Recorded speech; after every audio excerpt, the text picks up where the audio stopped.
Gloria a Dios. Que Dios le bendiga a todos. Dios le bendiga más. Saludamos a todos los hermanos que de diferentes partes del mundo pueden a través de las redes sociales compartir con nosotros la bendición de poder disfrutar la palabra del Señor. Y cuando digo disfrutar la palabra, es que es un privilegio, una bendición poder tener la Biblia. ¿Cuánta gente desearía tenerla y no la tiene? Y usted y yo sí podemos disfrutar de todo lo que Dios nos dejó escrito, porque la Biblia es la carta de Dios a los hombres, para indicarle el camino a que los hombres vuelvan nuevamente a Él. Así que solamente a través de la Biblia, a través de la palabra, es que nosotros podemos llegar hasta la presencia del Señor. Hemos tenido una serie de mensajes que últimamente, pues ya ustedes saben que me gusta tomar el tiempo para desarrollar los mensajes sin prisa, porque a veces hay temas que son profundos y que uno quisiera resumirlos en 45 minutos, pero lo que hace es que pasa a vuelo de pájaros por encima y no entra profundamente en lo que verdaderamente Dios quiere que nosotros aprendamos de esa palabra. Y estamos hablando ya bajo el tema volvamos a la casa del alfarero. Creo que esta es la cuarta parte de este mensaje, la cuarta parte bajo el tema volvamos a la casa del alfarero. Y estamos utilizando como referencia el libro del profeta Jeremías en el capítulo 18, y solamente voy a dar lectura al versículo 2 que dice: levántate y vete a la casa del alfarero y allí te haré oír mis palabras. Para aprovechar el tiempo, pues no quise dar lectura a toda la porción, pero sí estamos utilizando desde el versículo 1 hasta el versículo 4. Y hemos estado en estos últimos domingos explicando a los hermanos el proceso por el cual el alfarero realiza el vaso que lo hemos distinguido como algo de barro cocido que se utiliza para muchas cosas. Y hablamos de la primera parte, que era cómo él escoge la tierra. Número 2, le agrega el agua, y cada cual de ellas tiene un simbolismo. Luego lo lleva a la rueda, y explicamos que la rueda es la palabra de Dios, donde Él nos voltea, mientras nos voltea nos da forma y nunca nos suelta de Él. Y luego pues entramos en la cuarta parte, que estamos hablando acerca de cuando Él lleva el vaso al horno. Y estamos distinguiendo entonces que esta parte se refiere a la prueba. ¿Por qué? Porque todo vaso, antes de utilizarlo, hay que probarlo. Si por casualidad dentro de la confección o de la construcción del vaso algo quedó mal, es en el momento de la prueba de ese vaso que se sabe si el vaso está bueno o está malo. Y cuando llevamos esto a la vida espiritual, cada uno de nosotros hemos pasado ya por todos estos procesos y llega el momento de la prueba, que es cuando somos sometidos a este calor, porque en el horno hay calor. Yo les expliqué a ustedes que la prueba es el medio por el cual se pretende mostrar y hacer patente la verdad o falsedad de algo. Si verdaderamente es bueno, si es mediocre o si es malo. Y usted dirá: ¿y qué tiene que ver eso con la vida mía como cristiano? Es que hay toda clase de cristianos. Usted no sabe que el mismo Jesús habló en una ocasión y dijo que el reino de los cielos era semejante a una red que era tirada al mar, y cuando se tiraba en el mar recogía toda clase de peces, pero una vez sacada a la orilla, escuche bien, había que escoger los peces buenos y los malos había que devolverlos, porque no todos los peces son comestibles. Hay peces que son venenosos y muchas veces hasta sapos se cuelan. Hasta sapos se cuelan en la red. Y usted sabe que el sapo es muy desagradable. Y pregúntemelo a mí, porque a mí no me gustan. No quiero saber de ellos, porque número uno, son demasiado de feos. Porque qué feos son los sapos. Sí, hermano, impresionan. Y yo le enfrento una culebra sin problema. A un sapo lo puedo ver de lejito, pero que no me toque. Hasta ahí llegamos él y yo, porque tiene algo en él que de verdad es muy desagradable, demasiado. El sapo es demasiado feo. Bueno, la cosa es que no tiene que ver con todo el mundo, ¿verdad? Pero es que a mí no me gusta. Y ya parece que es algo de familia. Recuerdo, hay una anécdota que en casa vivimos, que una vez mi mamá, pues a uno de mis hermanos mayores, que Dios la bendiga, mi hermana Esther, que todavía está viva, pues le tenía pánico a los sapos. Entonces mi mamá decía, usted sabe, los papás de antes decían, no, son changuerías, son changuerías.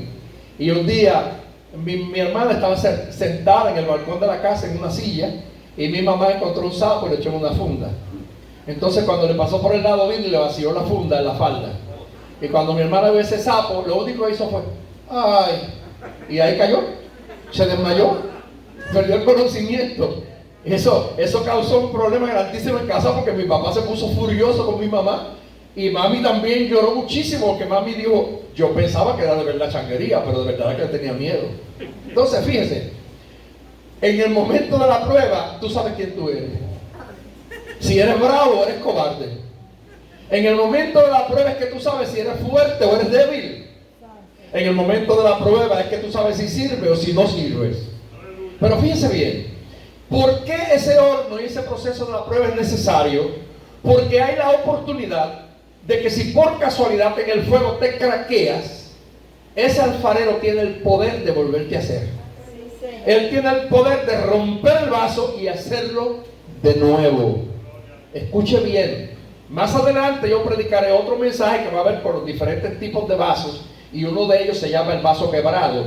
Y en el vaso quebrado le explicaremos cómo es que el alfarero vuelve a rehacer un vaso que se rompe después que está duro. Porque mientras está en la prueba de la piedra, o sea, en la rueda que le está dando vuelta, todavía la masa está blandita. Pero cuando ya se mete al horno, ya está duro.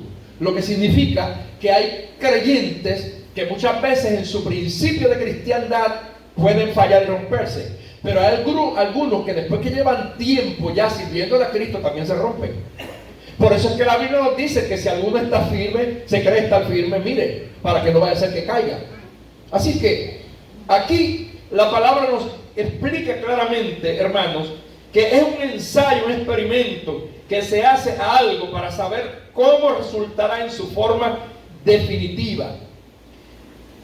Mucha gente confunde la tentación con la prueba. La tentación nunca viene de Dios. Porque la Biblia dice que Dios no puede ser tentado ni Él tienta a nadie. Y después nos explica que el hombre es tentado por su propia concupiscencia. Por esta debilidad y esta parte humana que nosotros tenemos, eso nos tienta. Ahí se aprovecha Satanás y a través de nuestra carne nos hace muchas veces cometer debilidades que hacen fallar a Dios. Todos ustedes tienen que saber que el cristiano tiene tres enemigos comunes. El primer enemigo es el diablo, que es enemigo de toda la humanidad, es enemigo de todos los cristianos especialmente. Pero ¿sabe qué pasa? El enemigo no está en tu cuerpo, él no vive en ti, porque el enemigo es un ángel caído y él tiene su propia identidad y él no vive dentro de ti. Él te tienta de lejos, él tiene instrumentos que él usa para llegarse a ti. El segundo enemigo es la carne. Esa carne vive en ti, camina contigo, duerme contigo, come contigo, se baña contigo, no te suelta en ningún momento. El tercer enemigo es el mundo.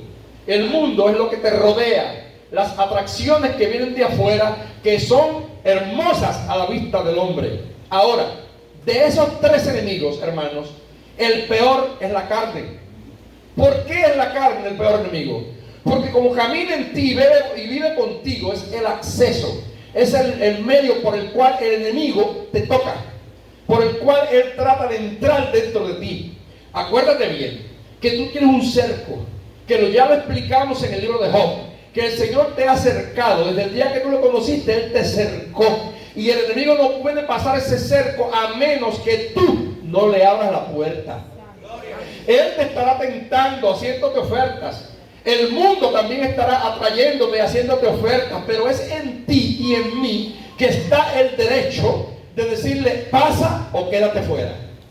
Entonces, yo tengo que aprender que en medio de estas situaciones, de estas tentaciones de la vida, no es que Dios está tentándome. No, porque Dios no tienta a nadie y Dios no está nunca relacionado con el mal. Ahora, la prueba es diferente, porque la prueba es un proceso al cual tú eres sometido. No porque Dios sea ignorante o no conozca la capacidad o la dureza o firmeza tuya, sino porque Él quiere que tú mismo, a través de ese proceso de prueba, aprendas a depender directamente de Él. Porque muchas veces nos sentimos tan fuertes y tan poderosos que creemos que nosotros somos grandes. Pero ¿saben? Yo le dije un día a ustedes, y yo lo repito en muchos de mis mensajes, que nadie se conoce a sí mismo hasta que no enfrenta en la vida una circunstancia que nunca antes había enfrentado. Porque hay ocasiones que le llegan a usted que usted cree que va a salir airoso, y le pasa como Sansón: me amarran, me suelto, me amarran, me suelto, me amarran, me suelto. Pero una de las veces Jehová se había apartado de él. Así que tú y yo tenemos que saber que la fortaleza nuestra viene de arriba, que el poder nuestro viene de arriba, que nuestra dependencia es de Dios, que aquí nadie es autosuficiente, que aquí nadie es Superman, sino que simplemente somos hombres débiles que necesitamos la fortaleza gloriosa del Espíritu Santo. Si yo pregunto en esta mañana, ¿cuántos aquí sienten o saben que están pasando por un proceso de prueba? Posiblemente la mayoría va a levantar la mano. Si le hago la pregunta a los que están por Facebook, o que están por WhatsApp, o que están por allá por YouTube, también todos dirán: pastor, yo. Porque cada cual en esta vida, después que acepta al Señor, es sometido a diversas pruebas, no una sola. Pero hay una esperanza muy gloriosa en esta palabra. Es que cuando nos pasan por el fuego, es donde se sabe si el trabajo de la rueda fue efectivo. O sea, durante todo el proceso de crecimiento espiritual y de conocimiento bíblico es muy bueno. Pero cuando llega el momento del horno, ese preciso momento es el que te va a decir: funcionó la palabra, funcionó la rueda. Es ahí donde lo vas a saber. Cuando llega ese momento en que vamos a saber de qué material estamos hechos. Yo doy gloria a Dios. Y todos los que puedan levanten la mano y denle gloria a Dios. Porque mire, con mis virtudes y defectos, con mis batallas, mis guerras, yo estoy de pie. A pesar de todos los años que he vivido en el Evangelio, y que muchas veces pregunto: otra vez, Señor, otra vez, Señor. Mire, esto entre paréntesis. El domingo pasado a las 5 de la mañana el Señor habló conmigo. Tal vez los que me ven o escuchan dirán: ¿y Dios habla con él? Sí, Dios habla conmigo. Y no solamente me habla por la palabra, Él me habla por revelación, Él me habla por sueños. Desde niño siempre Dios lo ha hecho. Y el domingo pasado, ¿sabe qué el Señor me dijo? Me dijo: ¿cuántos dolores has pasado en tu vida? Pero me dijo: pero ¿cuántos dolores más te espera pasar en el resto de tu vida? Y me dijo: hay enemigos que han querido borrar tu historia con la mentira, pero tú escribirás tu historia con la verdad. Y eso me fortalece, eso me ayuda. Le doy gloria a Dios.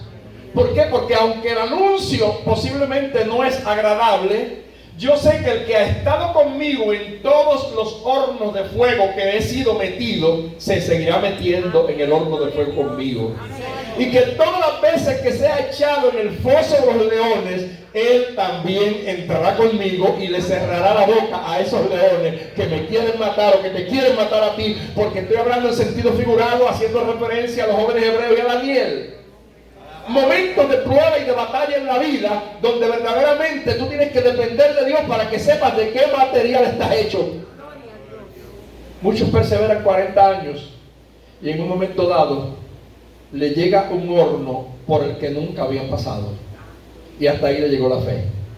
Reniegan la fe, niegan al Señor, consideran a Dios injusto, porque dicen: yo no me merezco esto. Esto que yo estoy pasando no podía llegarme a mí. Hay gente que le da noticia de que tienen un cáncer y comienzan inmediatamente a recriminarle a Dios. y a decirle a Dios, pero ¿y por qué yo tengo cáncer? Si yo soy bueno, si yo no hago nada malo.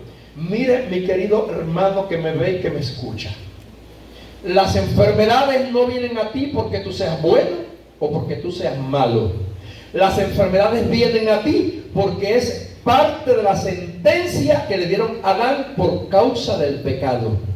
Una vez que el pecado entró en el hombre, le quedó una puerta abierta para que todas esas cosas, como consecuencia del pecado, ataquen al hombre, sea cristiano o no sea cristiano. La diferencia es que aquellos se entristecen como los que no tienen esperanza, pero tú y yo nos alegramos en el Señor, en el gozo de Dios, porque aún en medio de las pruebas tenemos que glorificarle a Él y tenemos que vestirnos del mismo vestido que se vistió Job, y tenemos que decir: Jehová dio y Jehová quitó, pero que su nombre sea bendito. Y mientras tú glorificas a Dios y lo bendices en medio de tu horno, entonces Dios te ayuda a salir airoso de ese horno, y cuando estés fuera podrás decirle a otro: mira, se puede porque yo pude, se puede porque yo pude. Gloria a Dios, alabanza al Señor.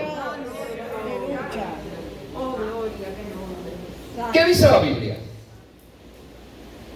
Claramente nos menciona en Santiago 1:2. Mira lo que dice: hermanos, tened por sumo gozo cuando os halléis en diversas pruebas. Si usted lee eso, no le va a gustar. Porque cuando dice, hermanos, tened por sumo gozo, supremo gozo, una palabra superlativa. Y yo expliqué aquí que gozo y alegría son diferentes, porque la alegría es circunstancial. Usted puede estar alegre o triste por el medio ambiente que lo rodea o por una circunstancia que está pasando. Pero el gozo es atemporal, lo que significa que el gozo es permanente. Que aunque haya prueba, que aunque haya sufrimiento, el gozo del Señor es nuestra fortaleza. Y nadie nos puede quitar ese gozo que va por encima de la alegría, porque la alegría va y viene, pero el gozo es permanente. Por eso es que dice el apóstol: estad siempre gozosos. Y yo siempre pongo el ejemplo: la gente nos tiene por locos a los cristianos evangélicos porque se nos muere la mamá o se nos muere el papá y cantamos en el velorio. Y cantamos con gozo. Yo fui a un velorio esta semana y recuerdo que cuando fui a salir, porque tuve que venir antes de tiempo, me dijo uno de los hermanos: mire, nosotros ahorita vamos a tener aquí un gozo, o sea, un culto pentecostal. Y recuerdo una sierva de Dios que murió, la hermana César, una hermana muy amada de allá de Humacao, que esa hermana, cuando estaba postrada en la cama de muerte, le dijo a los hermanos de la iglesia: cuando yo me muera, no vayan a cantar con ese evangelista, ni vayan a cantar rigurosos himnos tristes ni fúnebres. En mi velorio hagan tremenda fiesta, toquen güiro, maraca, pandereta, todo lo que hay, porque yo me voy con Cristo y me voy con gozo. Y yo nunca me olvido de esa anécdota, porque yo llegué y para ese tiempo yo estaba padeciendo de mi espalda, que muchos de ustedes saben que yo tuve casi 2 años que casi no caminaba, y yo andaba con unas muletas y estaba doblado ya. Y recuerdo que cuando me informan que esa hermana había partido con el Señor, pues yo fui a Humacao. Y cuando me voy bajando del carro, el carro que me está llevando se para frente a la puerta de la iglesia. Y el pastor de la iglesia está en el altar, que era el hijo de la pastora que había muerto. Pero él no sabía que yo iba, porque yo simplemente fui por el anuncio de la muerte de la hermana. Y cuando yo me voy bajando con mucha dificultad, él desde el altar dice: hermano, llegó el predicador. Y me señala a mí. Pero si a mí nunca me había dicho que iba a predicar, ni él sabía ni que yo llegaba. Yo me bajé del carro con mis muletas y no me dio tiempo ni a orar, sino que me dijo: sigue derecho más al altar porque tú eres predicador. Y yo tuve que subir con mi muleta y agarrar la palabra y buscar un versículo allí en el altar y comenzar a predicar. Pero yo nunca me olvido, porque ese velorio no era un velorio. Allí había fiesta, allí había alegría. Yo predicaba y la gente hablaba en lengua, la gente glorificaba a Dios, la gente danzaba en el espíritu, se cantaban coros de alegría. Y yo dije: oye, esto es lo que dice la Biblia: estad siempre gozosos. Aunque haya una ausencia física, porque el ser querido se fue, el gozo del Señor es nuestra fuerza. Ahora Santiago dice: tened por sumo gozo cuando os halléis en diversas pruebas. Dice diversas. ¿Oyó lo que dije? Diversas. Y cuando hablo de diversas, estoy hablando de diversidad o de diferentes formas, diferentes clases. Quiere decir que no todas las pruebas son iguales. Hay pruebas que son más pasables, hay pruebas que son menos duraderas, pero hay pruebas que parece que nunca se van a acabar. Hay pruebas que son muy difíciles, pero aún así tú y yo no podemos permitir que el gozo se nos vaya. No, eso es lo que quiere nuestro enemigo, que se nos quite el gozo. Porque si se entristeces, tu estado anímico cae al suelo, la depresión se apodera de ti, y la depresión es muy peligrosa en los seres humanos. Yo siempre le digo a la gente, yo creo que no hay nadie que no haya pasado en algún momento de su vida por depresión. Todos los seres humanos, aun cuando no saben ni lo que significa la palabra depresión, muchos son deprimidos. Y cuando vienen pensamientos tristes y negativos, yo aprendí a jugar con mi mente. ¿Y cómo juego con mi mente? Si a mí me viene un pensamiento negativo, triste, de algo que me hizo daño en la vida, como dicen que recordar es vivir 2 veces, pues yo no quiero vivir esa experiencia de nuevo, porque ya la viví y me marcó. Por lo tanto, tan pronto hay ese pensamiento negativo, yo lo cambio por uno positivo. Y busco uno donde yo vi la gloria de Dios, donde yo vi alegría, donde yo vi manifestación del Espíritu Santo. Inmediatamente evado ese momento triste, porque si le permito que me domine, hermano, me achanto. Palabra puertorriqueña, ¿verdad? Me achanto y me pongo ahí como víctima. No, pero yo tengo que proclamar gozo del Señor y sacrificar alabanza a mi Dios. Así que la prueba nos llega a todos, porque tú eres vaso en manos del alfarero, y porque Él te escogió para su gloria, y porque Él puso sobre ti su Santo Espíritu, y porque Él te dio la palabra y te llevó a la rueda para formarte por ella. Pero Él quiere ahora que tú pases por el horno, para cuando salgas de ahí, entonces puedas ser usado por Él como Él quiere usarte. Pero si en medio de la prueba no tienes la capacidad para resistir el fuego o el horno, el calor terrible, ahí sí que hay problemas. Mi hermano, cuando la palabra habla de estas cosas, nos dice que la prueba de vuestra fe produce paciencia. ¿Qué es la paciencia? ¿Cuántos aquí son pacientes? Levante la mano. Solamente 2, 3, 4. Ya usted ve. Y mire cuánta gente hay aquí. Es verdad. Es que la paciencia no es fácil. Y si usted busca la interpretación de la palabra paciencia, yo se la voy a definir hoy en 2 formas diferentes. Tiene una raíz del hebreo que es erek, y eso significa la capacidad de soportar el sufrimiento y el mal. Eso es según el Antiguo Testamento, y hace referencia a Proverbios 25:15. Y eso tiene que ver con Job. El hombre iracundo promueve contiendas, mas el que tarda en airarse, el que es paciente, apacigua la rencilla. Fíjese, pero eso será fácil. No es fácil cuando te empujan, no es fácil cuando te insultan, no es fácil cuando te injurian, no es fácil cuando mienten de ti. Pero algo tienes que saber, que tú necesitas tener esa facultad o esa capacidad. La segunda palabra es macrotimé, que tiene que ver en la relación con los demás, que se debe poseer la firmeza de no dejarse provocar ni reaccionar con ira.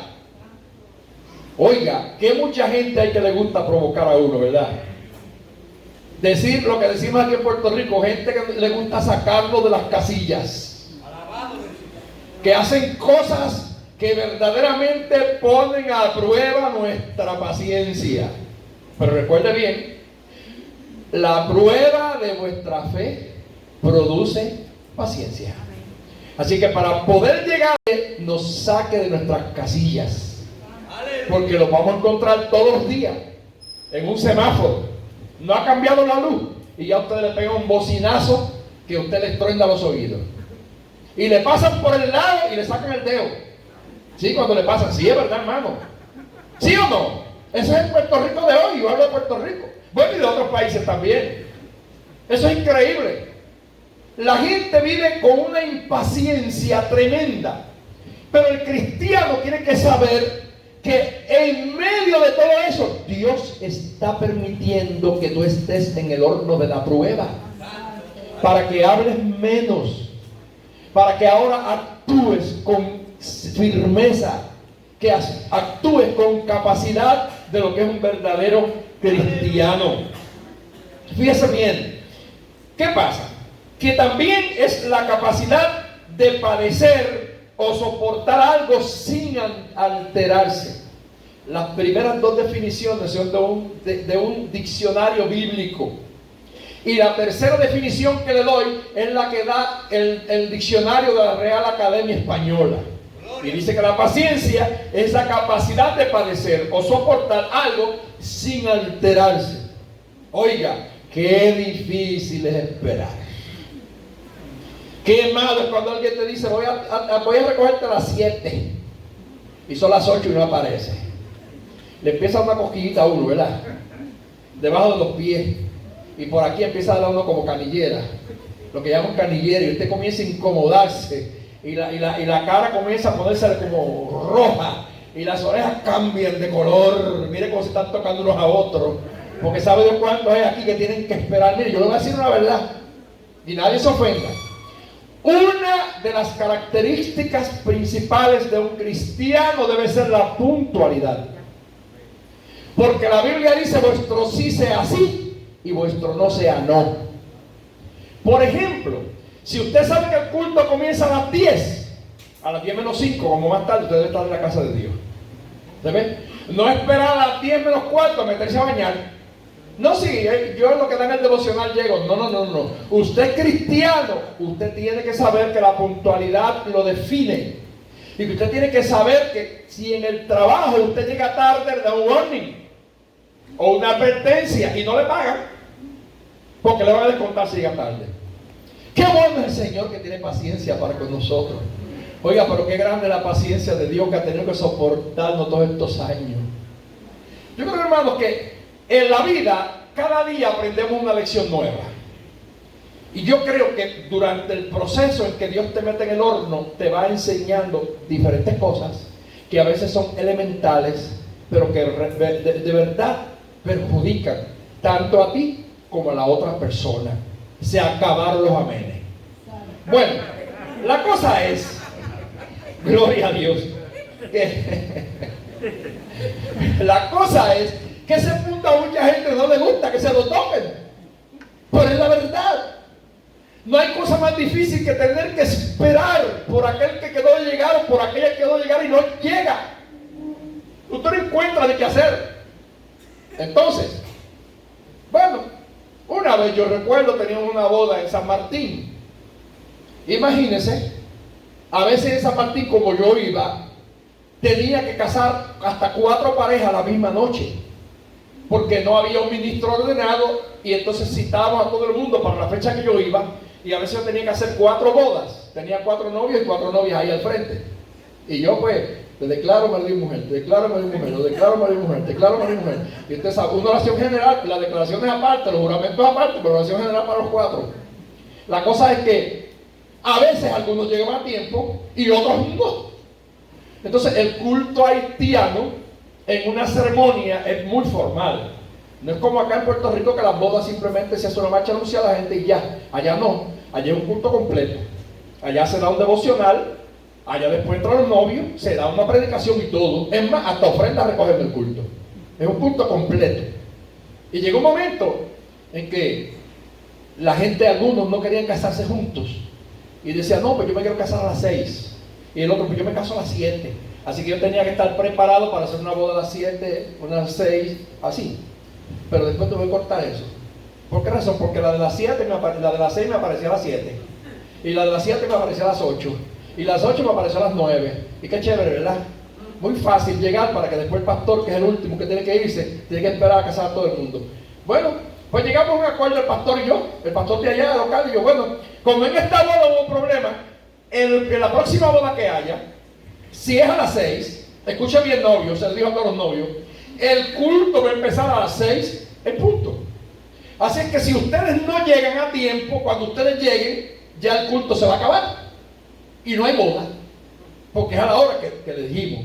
Oiga, hermano, en la próxima boda había tapón.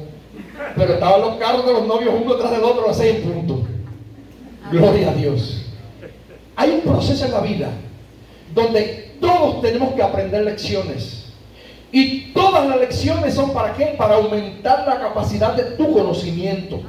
Por eso es que tú empiezas en pre-kinder, kinder, primero, segundo, escuela elemental, intermedia, superior, universidad, y haces un bachillerato, después una maestría, después un doctorado, después posgrado, lo que tú quieras. Pero es por escalones, por etapas. Cada vez que pasas un nivel, se supone que tengas aumento en tu capacidad y en tu conocimiento. En el Evangelio sucede igual. Dios te llama a la salvación. Y una vez que eres salvo, ahora comienza el proceso del alfarero trabajar con tu vaso hasta realizar en él la perfección que le está buscando en ti. El horno no es fácil. ¿Cuánto tenemos? 10 minutos, 11 minutos más. Ok, vamos a ver si en estos 11 minutos que me quedan puedo hablarle algo. Mire, yo recuerdo una tía que yo tuve, que yo la admiré mucho. Mi tía no era predicadora, no era cantante, no era profetisa, pero era una sierva de Dios. Y eso es lo que cuenta.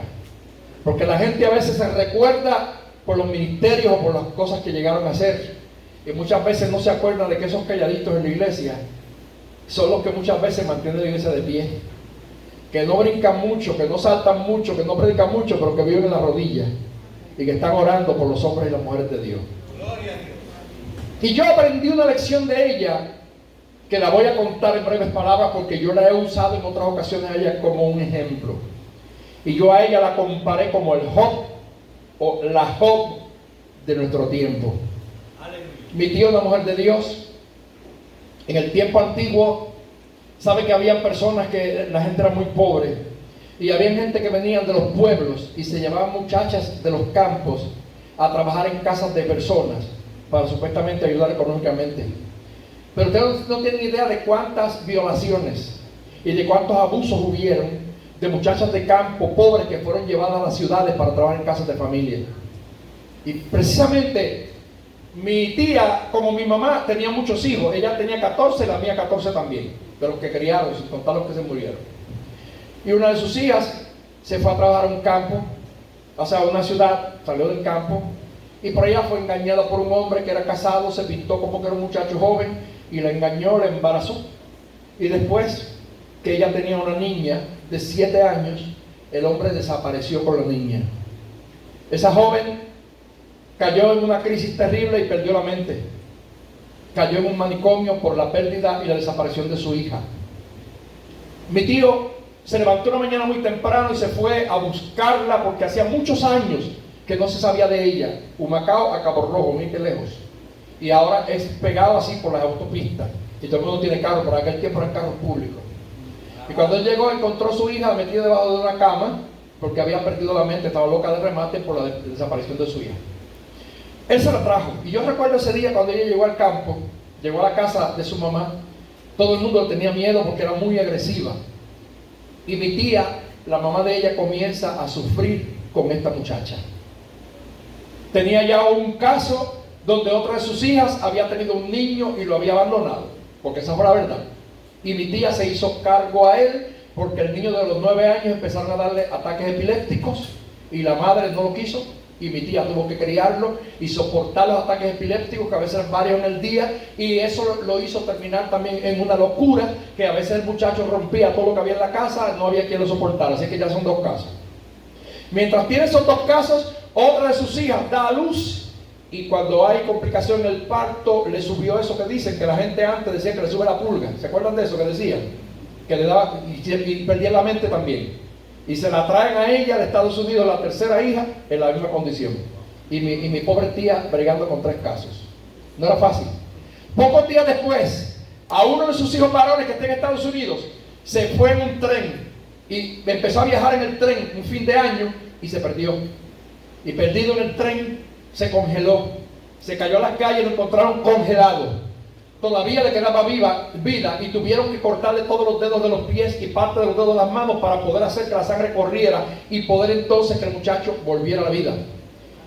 Son 4. Ahora tiene esos 4 casos mi tía luchando con esa batalla en la casa. No era fácil, hermano, no era fácil esa lucha.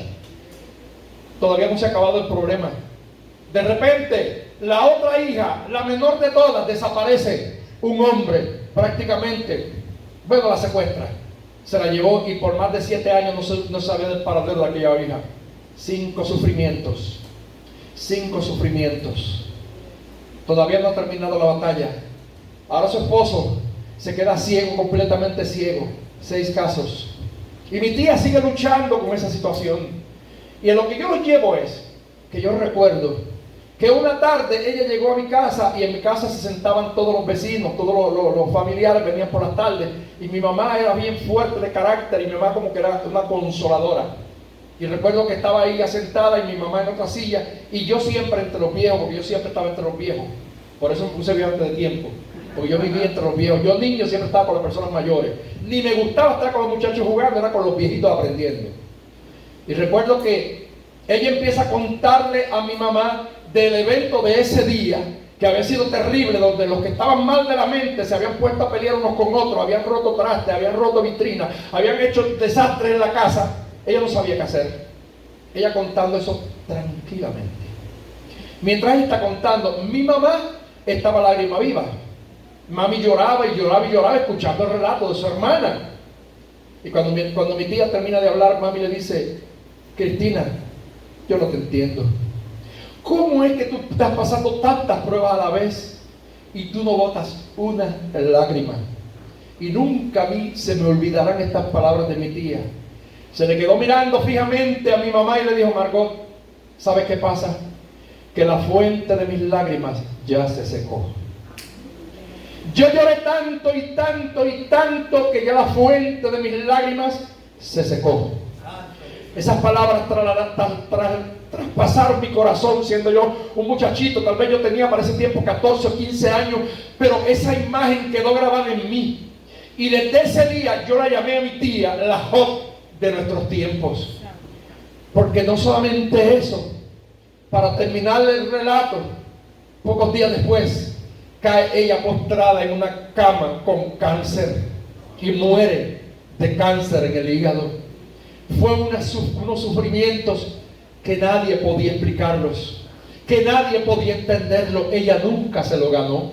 Ella nunca fue una mala persona. Ella fue una tremenda madre, muy sacrificada, que luchaba por sacar sus hijos adelante. Pero todo esto le llegó. ¿Quién me da mis respuestas a estas preguntas? Nadie. Lo que yo tengo que saber es que ella, con su paciencia, con su fe y con su esperanza, se ganó el reino de los cielos. Y que hoy en día Dios está orgulloso de ella, porque mientras estaba en el horno, ella pasó la prueba y nunca se quebró el vaso. Aquel vaso se quedó intacto y mi tía, para la gloria de Dios, venció y está en la presencia del Señor. Yo glorifico a Dios por eso, hermanos. Que mucho nos quejamos a veces en la prueba. Que mucho nos quejamos. Sin embargo, fíjense, lo que dice la Biblia en Gálatas es que la paciencia no solamente es una facultad o una capacidad, sino que el escritor de los Gálatas, ¿sabe cómo que la cataloga? Dice que es fruto del Espíritu. La paciencia es un fruto del Espíritu. Tú verdaderamente sabrás si eres una persona espiritual cuando estás en el horno. En el momento del fuego, en el horno, es que tú vas a poder usar el termómetro bíblico, el termómetro de la rueda, para saber si esa palabra se apoderó de ti, si la palabra es el dueño de tu vida, tus acciones, tus palabras y de todo lo demás, para saber entonces si estás en las manos del alfarero. Ya yo voy a terminar hoy, voy a concluir. Y le voy a decir el último de los pasos, que no voy a extender en él. Porque después que Él escoge la tierra, que Él le agregue el agua, símbolo del Espíritu Santo, que lo lleva a la rueda, que es la palabra, que lo lleva al horno, que son las pruebas, el alfarero tiene la última decisión. La última decisión del alfarero, ¿sabe cuál es? ¿Lo usa o lo vuelve a hacer. Si el vaso está apto y pasó toda la prueba, como Él es el dueño, entonces Él ahora va a utilizar ese vaso y lo va a hacer para hacer lo que Él quería que hiciera. Él tiene el derecho de romperlo, como tiene el derecho de usarlo. Mire, para que Dios nos use, tenemos que pasar por todos esos procesos. Hay mucha gente que cuando Dios lo está pasando por el horno, mis queridos hermanos, nada más pasa de ahí. Aleluya. Y quedan simplemente como uno de los vasos, que lo voy a explicar en otro mensaje, como piezas decorativas. Yo no quiero ser una pieza decorativa, yo quiero ser un vaso de honra, un vaso de uso, donde el Señor me tenga en su templo y que me use para refrescar la sed de aquellos que la tienen. Permite que en medio de las pruebas tu fe nunca mengue, sino que tú puedas crecer en el Señor y que salgas fortalecido al otro lado.